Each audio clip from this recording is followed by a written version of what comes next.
بسم اللہ الرحمن الرحیم یا ایہا الذین آمنوا اتقوا اللہ ولتنظر نفس ما قدمت لغد واتقوا اللہ ان اللہ خبیر بما تعملون۔ اے ایمان والو، اللہ سے ڈرتے رہو اور ہر شخص کو دیکھنا چاہیے کہ اس نے کل یعنی آخرت کے لیے کیا سامان بھیجا ہے، اور ہم پھر کہتے ہیں کہ اللہ سے ڈرتے رہو، بے شک اللہ تمہارے سب اعمال سے خبردار ہے۔ بسم اللہ الرحمن الرحیم، الحمد للہ رب العالمین، والصلاة والسلام على اشرف الانبیاء والمرسلین وعلى آلہ واصحابہ اجمعین ومن تبعہم بإحسان الى یوم الدین۔ قابل صد احترام حضرات شائقین و شائقات سچا پیغام، السلام علیکم ورحمۃ اللہ وبرکاتہ۔ آج کی محفل میراث النبی کے نورانی پروگرام میں آپ کا استقبال ہے۔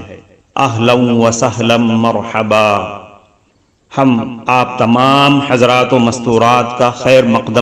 محترم حضرات و خواتین، تعلیم کا آغاز ہو رہا ہے۔ سب سے پہلے آداب تعلیم کا لحاظ کرتے ہوئے تعلیم کی طرف متوجہ ہو جائیں۔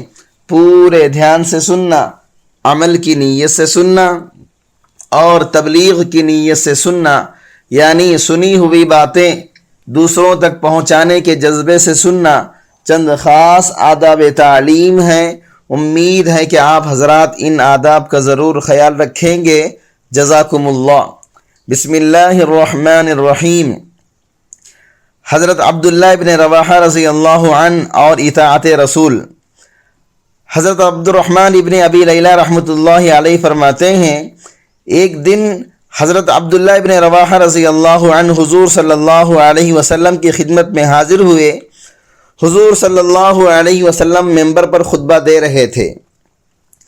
حضرت عبداللہ ابن رواحہ رضی اللہ عنہ نے سنا کہ حضور صلی اللہ علیہ وسلم فرما رہے ہیں کہ بیٹھ جاؤ۔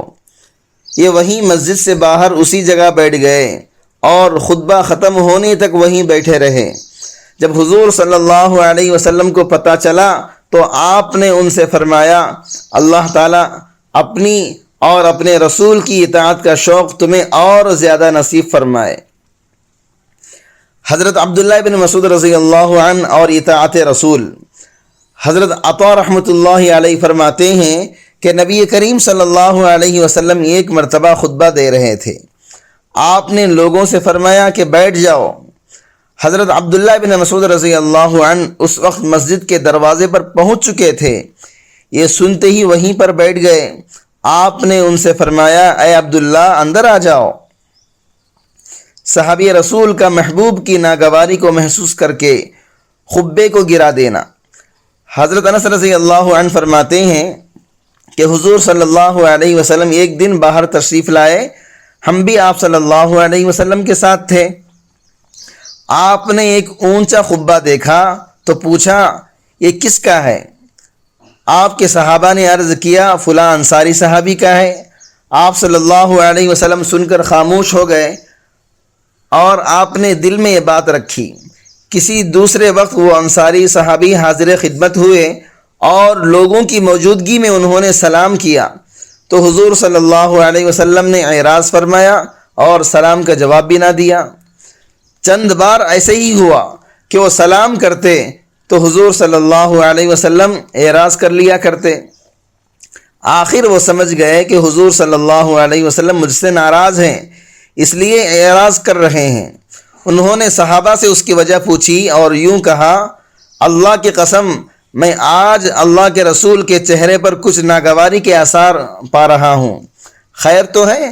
صحابہ نے بتایا کہ حضور صلی اللہ علیہ وسلم باہر تشریف لائے ہوئے تھے تو تمہارا خطبہ دیکھا تھا۔ یہ سن کر وہ انصاری صحابی فوراً گئے اور خطبے کو گرا کر بالکل زمین کے اس طرح برابر کر دیا کہ نام و نشان بھی باقی نہ رہا۔ پھر آ کر حضور صلی اللہ علیہ وسلم سے عرض بھی نہیں کیا، یعنی بتایا بھی نہیں۔ ایک دن حضور صلی اللہ علیہ وسلم کا اس جگہ گزر ہوا تو آپ صلی اللہ علیہ وسلم کو وہاں وہ خبہ نظر نہ آیا۔ آپ نے پوچھا اس خبے کا کیا ہوا؟ صحابہ نے عرض کیا خبے والے انصاری صحابی نے آپ کے اعراض کرنے کی وجہ سے انہوں نے اس خبے کو گرا دیا۔ حضور صلی اللہ علیہ وسلم نے فرمایا ہر تعمیر آدمی پر وبال ہے مگر وہ تعمیر جو سخت ضروری اور مجبوری کی ہو۔ حضرت عبداللہ بن عمر رضی اللہ عنہما کا کمال اتباع۔ حضرت ابن سیرین رحمۃ اللہ علیہ بیان کرتے ہیں کہ حضرت عبداللہ بن عمر رضی اللہ عنہما نے ایک دفعہ حج کیا اور حج کے بعد واپسی میں ہم لوگ ساتھ تھے۔ آپ اونٹ پر سوار ہوئے، چلتے رہے، ہم بھی ساتھ چلتے رہے۔ درمیان راستے میں ایک جگہ اونٹ والے سے کہا اونٹ کو بٹھا دو۔ اس نے اونٹ کو بٹھا دیا، آپ اترے اور ذرا دور چلے گئے، پھر ایک جگہ اس طرح بیٹھ گئے جیسے کوئی پیشاب کرنے بیٹھ جاتا ہے۔ اس کے بعد واپس آئے اور فرمایا کہ چلو۔ حضرت ابن سیرین رحمۃ اللہ علیہ نے کہا کہ حضرت ہم تو یہ سوچ رہے تھے کہ آپ کو قضائے حاجت کی ضرورت پیش آئی ہے، فراغت کے بعد وضو کریں گے۔ آپ نے فرمایا مجھے قضائے حاجت کی ضرورت نہیں تھی، بلکہ بات یہ ہے کہ میں ایک دفعہ نبی کریم صلی اللہ علیہ وسلم کے ساتھ اسی راستے پر سے گزر رہا تھا تو آپ کو قضائے حاجت کی ضرورت ہوئی اور آپ صلی اللہ علیہ وسلم نے اسی جگہ اپنی ضرورت پوری فرمائی تھی جہاں میں جا کر بیٹھا تھا۔ مجھے اس وقت تو پیشاب نہیں آیا مگر میں نے سوچا کہ آپ کی اس میں بھی اتباع کر لوں، لہذا مشابہت نبوی کے لیے صرف وہاں جا کر بیٹھ کر آیا ہوں۔ یہ ہے محبت کا کرشمہ اور اس کو عشق کہتے ہیں، اور اتباع اور مشابہت نبوی کامل طور پر ہو اور ہر چیز میں ہو۔ صحابی کا حکم رسول سن کر فوراً اطاعت رسول۔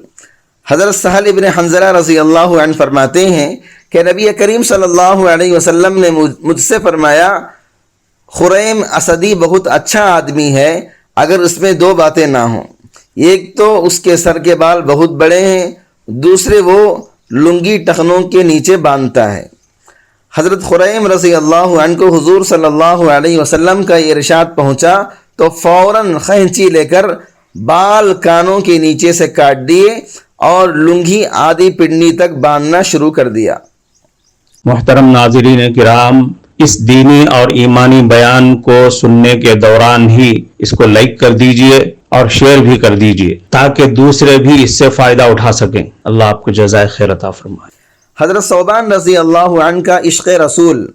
حضرت ثوبان رضی اللہ عنہ جو حضور صلی اللہ علیہ وسلم کے آزاد کردہ غلام ہیں، ان کا نبی کریم صلی اللہ علیہ وسلم کے ساتھ عشق و محبت میں یہ حال ہو گیا، ایک دفعہ حاضر خدمت ہوئے اور رنگ بدلا ہوا تھا اور جسم کمزور ہو گیا تھا اور چہرے پر غم کے آثار نمایاں تھے۔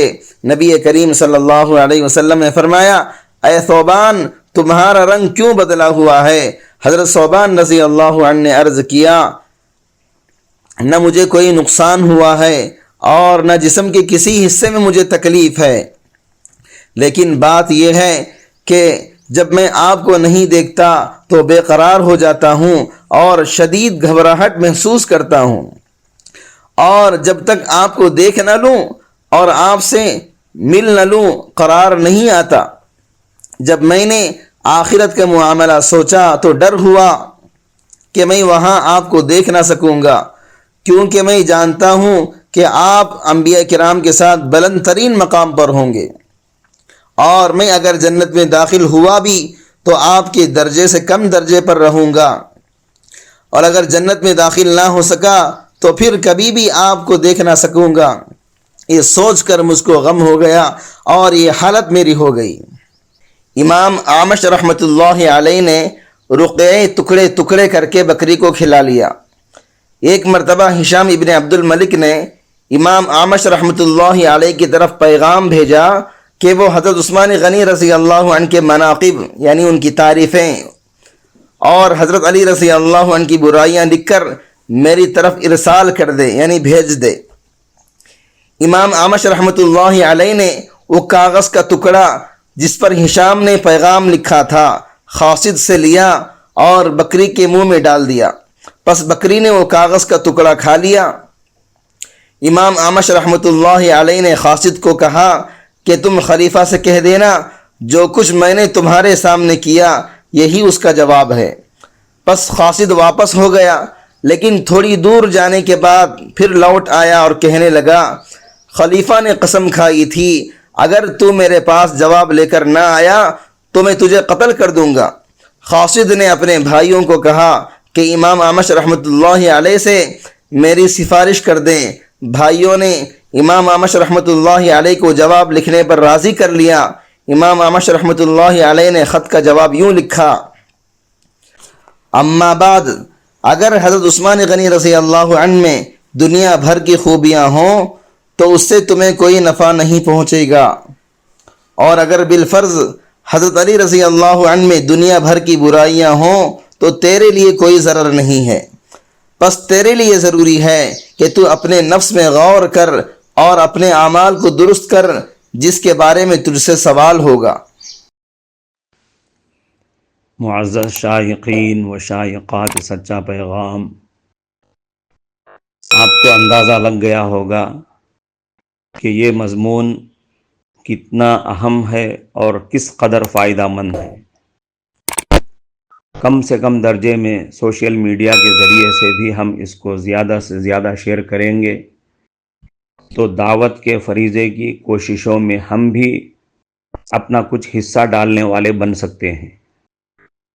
لہٰذا زیادہ سے زیادہ اس کو عام کریں تاکہ پوری دنیا کے ہندوؤں کی غلط فہمی دور ہو جائے اور انہیں یہ زمینی حقیقت معلوم ہو جائے، اور وہ اپنے اصل مذہبی لیڈر پیغمبر آخر الزماں حضرت محمد الرسول اللہ صلی اللہ علیہ وسلم کو ماننے پر مجبور ہو جائیں اور کلمہ پڑھ کر آپ کے ساتھ ساتھ وہ بھی جنت میں جانے والے بن جائیں۔